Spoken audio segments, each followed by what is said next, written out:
Please be advised that the views and opinions of the host and guests do not reflect those of the station, the management, and its network.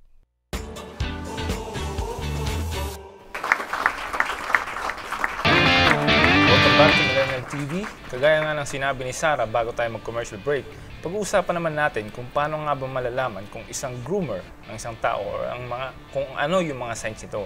Or the obvious signs na groomer ang isang tao. Paano nga ba malalaman yung mga not so obvious signs? Ayan. How can you spot a groomer? Yeah. I mean, I guess if I can add na, you know, when you're getting to know someone, you know, you're sharing your past, you know, what you want in the future. And if the partner is right and not really a groomer, you know, they will help you, you know, they will encourage you and things like that. But then I feel like with a groomer, they eventually will hold those things against you. Yes. Or will use those things that, you know, you want or you don't have and you see, parang to power trip you na, okay, I can give this to you. Or they will even give you a little bit of taste, diba? They will kind of like spoil you a little. Yes. And then, but then eventually they will hold it against you. We just want to clarify na parang maybe a lot of people there na parang niisip nila na parang just because of the age difference na parang groomer ka na dahil lang, for example, what if ako, I'm 34 and then for example, I'm trying to be in a relationship with like 20. Legal age naman yon. But you know, for me kasi di ba, even in straight relationships may courtship, di ba, nanliligaw. So parang yeah, you will give gifts, you will probably compliment their looks, you will probably spoil them a little bit, pero it's not that doesn't make you a groomer because you're just, you know, so I think it's about your intention. The intention, exactly. Groomer kasi, the intention of a groomer is to just really hook you and then take advantage of you, and then more on psychological. Kasi mas ano yun mas grabe yung control nila doon kasi may progress nga siya. Pinapakita niya na may utang na loob ka sa kanya. Yes, exactly. Nandun yung brainwashing, manipulation, and then may power play. Kasi nga syempre, boss mo yan, teacher mo yan, kaya naman family member mo, relative, so parang hindi mo alam kung saan ka lulugar, hindi mo alam kung how to say no. So, dito sa segment natin ngayon, pag-uusapan din natin parang how do you get out of that situation and how to escalate properly, di ba? Yes. Ako, two things, no? Parang, okay, obviously getting out of it is different from knowing how to spot a groomer. And yun nga, parang judging by how we've explained it so far, minsan, it's gonna be hard to identify a groomer and yung grooming nga kasi they can disguise themselves in normal relationships and you'll never know. So I think one of the best ways na lang talaga to deal with it is, I guess, we just have to stay vigilant with one another.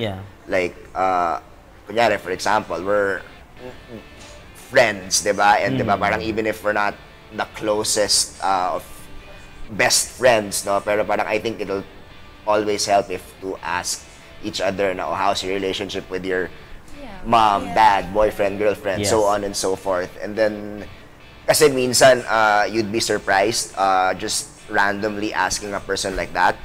Meron ng biglang mag-open up na all of a sudden, he or she wouldn't have said so if I didn't ask it. So, ako, malaking factor yung, as friends, we just check up on one another. And ako naman, not to brag ha, like, I've noticed then na sa mga circle of friends ko, when someone's gonna like come out with a big, dark, nasty secret, normally ako yung unang sasabihan before, diba, i-announce to... It's important that you surround yourself with people na very supportive and who understands you and who won't judge you. Kasi a lot of people, may mga frenemies tayo na parang hindi ka na nga natulungan, i-chismis ka pa sa iba. Or they will make you look like someone who's just desperate or someone who's just, di ba, parang, you deserve it kasi hindi mo naman talaga ganyan ka magsuot.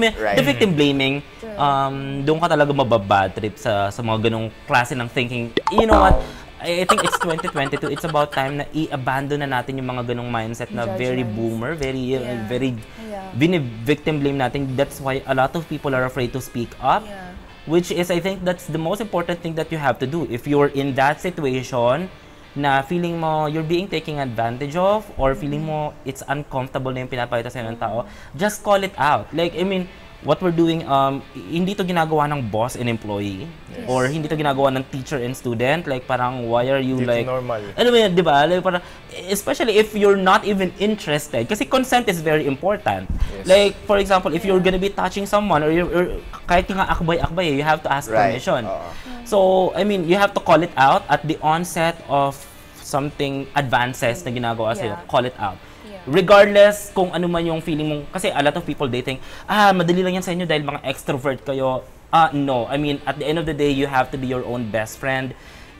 No one will stand up for you but yourself first. So you have to make sure to stand your ground. And it doesn't mean na parang it just happens between, you know, yung guy and girl or little boy and then ganito.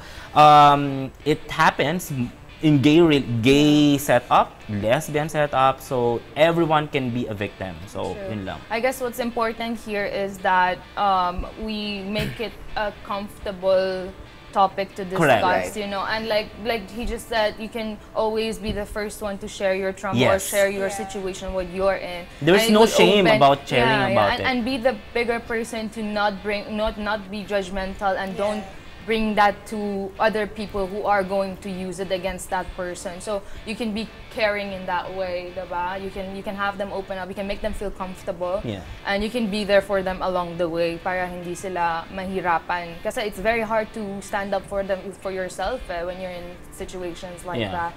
How But about it's you, always Zara? good. Like, for example, yung sinasabi niya, it's very hard when you're in that situation.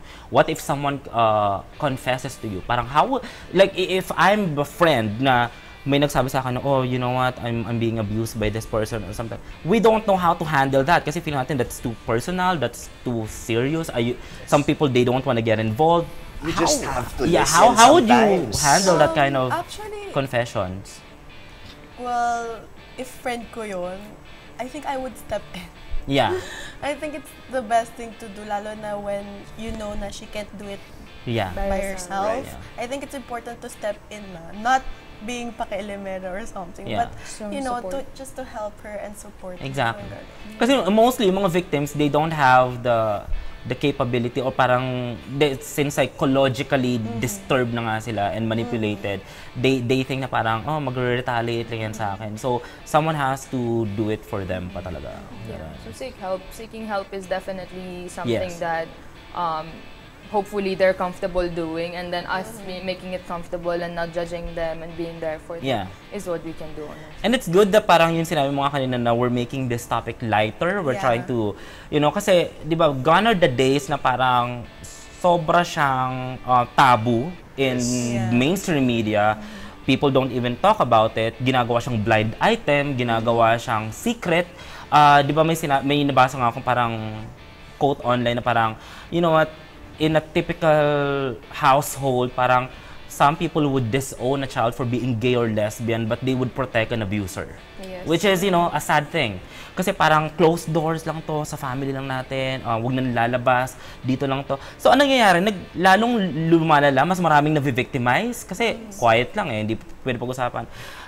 If ever man that you are in that position, we just want you to realize na parang you're not alone, and there's an exit, there's another life after that situation and that abuse, diba? I've been meaning to ask the girls in particular, Sure. and this isn't necessarily sexual abuse per se, but one of the biggest frustrations I have with a lot of my female friends who have suffered physical abuse from their boyfriends is they don't tell us until after they've broken up or until after they've you know, broke up or separated with the guy. And yun nga, that's why I said nga kanina na it pays to ask sometimes, no? Kasi I've heard one too many stories nga na parang they don't tell you for some reason. So I just wanna know why siguro, bakit hindi nagsasabi ka agad. Ako, I think they just love that person so much that they don't want to get out They of think that there's still thing. hope. Yeah. Yeah. Or they think this person will change after this. Yes. Definitely. Kasi diba, when someone did that to you, of course, magsasorry and all, and magpa-promise and all. Yes. Yes. So I think there's a hope nga na baka hindi mangyari ulit. Ganun. Put a limit on it. I think when it comes to that, you know, put an ultimatum. Kasi, you know, I believe in giving someone second chance. Pero yung, hello, ito I'm not sure if it's accurate, pero I read somewhere na parang based on psychology daw, it takes 7 attempts for a girl to leave her abuser. Especially if you don't have a career or if you don't have a fallback, if you have a kid. Kasi syempre, girls, you think about everything eh. Parang you think, oh, what's gonna happen with the kid? Wala akong trabaho, I'm going to be, tapos pinanindigan ko to, I was disowned by my parents. Alam mo yon, unlike pag, like, gays or guys, feeling ko mas emotionally, mas iba yung level na parang, Yeah. like, I'm good, or iwanan ko na to. Definitely feeling judged as a girl to share that. And then, like, parang, oy, in-abuse ka, but you're still in the relationship. Yeah. But that's also related to the girls thinking Yeah. na maybe they will change, maybe there's still hope. Correct. Maybe, you know, or there's involvement of like a Yes. child, or it could be even business investment, diba? It could be money extortion. So parang in a way, you are giving, the girls, we are so good at giving ourselves excuses. Kung Yes, na, okay, exactly. we can do this, we can do this. And then, but then, hopefully, when you get out of that situation, you're not shy to talk about it. Because that person can do it to another person. So it's better to voice out, or to, and then it's okay, because some people, they only open up when they're out of that situation. Right. But that's only to share, to give awareness, and to make sure na it doesn't happen to other people. I think it's bad din na magkaroon tayo masyado ng savior complex na parang I'm the one who can change this person. Yeah, we have that yeah, just ko, like, please lang. And I think guilty as charged. since nakapag-share na tayo ng, for example, since nakapag-share na tayo on how you can get away sa situation na yon, if you are in that, I think it's important to avoid it from happening to you. That's why it's very important, especially for kids out there, to, you know, just study, educate yourself, master, you know, be strong, read, if you can, like, practice basic self-defense, and just, you know, flourish and make a mark in the world, because no one can just boss you around if you have, you know, the world is still the world, you know. Make sure that you have a career that, or someone na parang no one can just manipulate you into thinking na parang you need them in order for you to just live, diba? Basically, don't trust anyone. Yeah, be careful with the people that you trust. I would say, diba? Yon. Nako. Wait lang, marami pa tayong mga ano, kasi feeling ko it's important then to yun nga, na-remind na nga natin sila na parang how to avoid it. And for the groomers out there na, or sa mga abusers, change. Please, I mean, I think when it comes to that, the world is very, very unforgiving when it comes to sexual abusers. Theft, we can probably tolerate, or, you know, if it's like estafa, if you're lying, you know. Pero abuse kasi long-term, lifetime yung effect niya sa mga victims. So, if ever, lalo ng pedophilia, oh my gosh, like, may nabalitaan ako na parang kapag pedophile daw yun napupunta sa kulungan, like, talagang halos papatayin siya ng mga kasama nila doon, especially kung mga father yung mga Right, Sobrang right. bigat. Kasi sobrang bigat yun. Imagine, I would. No, I guess. like, for example, yun nga, okay, as I was saying, so, parang feeling ko, based dun sa mga nababasa ko, na parang kapag pedophilia yung case ng isang kakapasok lang na inmate, parang they are like very, very unforgiving and they're very violent, which is I understand. So, if you don't want to be in that situation, please, there's a life ahead of you, you can still change, diba? What do you think? I think that maybe some people are watching this and, you know, they have this characteristic in them na they're used to manipulating people and taking advantage of someone else's vulnerability. And it happens, you know, it's something that's like in some people's gut, like pedophiles and things like that. So I guess what I hope and what we're hoping here is that you recognize that negative characteristic in yourself and the effects of it to that person that you love, diba? Or you care for, or that you're living with, you're growing with. So parang sana ma-recognize mo yan and you seek help also. Correct. Kasi it's not just for the victims that they can go and seek help or they can open up. Perfect. You can also be that type of person and have those problems and you can be open about it and seek help. Parang Self-awareness talaga, and self-awareness, go to a psychiatrist, psychologist, and make sure na parang get yourself in check sa mga ganun. Kasi lahat naman tayo may toxic traits, lahat naman tayo, but it's different when it comes to abuse. It's non-negotiable. Yun lang. Diba? Oh my gosh. should be good to each other talaga. Okay. Wow, okay, that was quite a topic, pero it's nice that we're able to share it to our viewers para maging aware din ang mga tao na clueless pa on the things that we discussed today. Right. So thank you, yeah. Oo nga, another 45 minutes has passed and I must say, despite the initial fear na magiging mabigat yung episode na to, this is actually one of the more informative and na-enjoy ko naman siya. Compelling. Considering the gravity of what we were talking about. Kaya mga millennials, tuloy-tuloy lang kayo sa pagsuporta. Catch us here, no, every Sunday, 8 p.m. on Golden Nation Network, GNN GSAT Channel 1. Kaya ako hindi pwede mag-news. Dire-diretso. Don't forget to follow, like, subscribe our Facebook and YouTube channels. I-search nyo lang po ang GNN Millennial TV. I am Waki Mendoza, ang tribal chief nyong napapaos na. Together with our mysterious hunk, Chris Abaya, our model next door, Zara Lim, our real talk master, M.A. Buendia, and do you already have a pseudonym? Okay, to be discussed. Uh-oh. To be finalized. The Persian princess.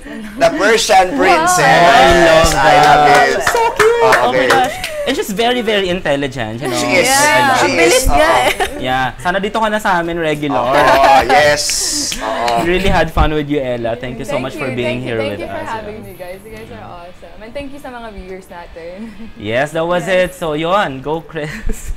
Yeah, na ano niya lahat, nasabi niya. Eh, overtime na para 17 minutes, no? Yan, see you guys again next week here on Millennial TV, this is our time.